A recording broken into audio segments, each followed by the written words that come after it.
როგორც ინდოეთის მიერ მართული ქაშმირის რეგიონის სამხრეთ ნაწილის მცხოვრებნი და ადგილობრივი პოლიცია აცხადებენ, ინდოელმა სამხედროებმა ორი მებრძოლის საცხოვრებელი სახლი ააფეთქეს. ისინი გასულ კვირას მომხდარ თავდასხმაში არიან ეჭვმიტანილი.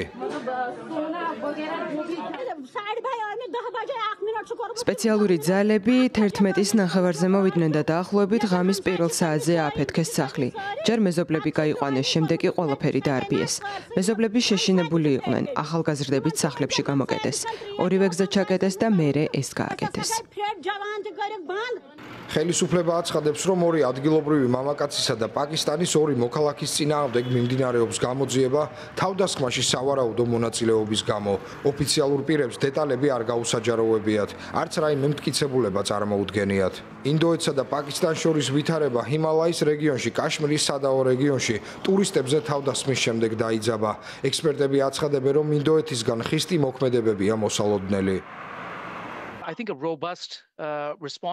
ვფიქრობ, რომ ინდოეთის მხრიდან მოსაოდნელია მტკიცე, შესაძლო სამხედრო პასუხიც. ინდოეთმა მოდის ხელისუფლებაში მოსვლის შემდეგ უსაფრთხოების უფრო მკაცრი პოზიცია დაიკავა.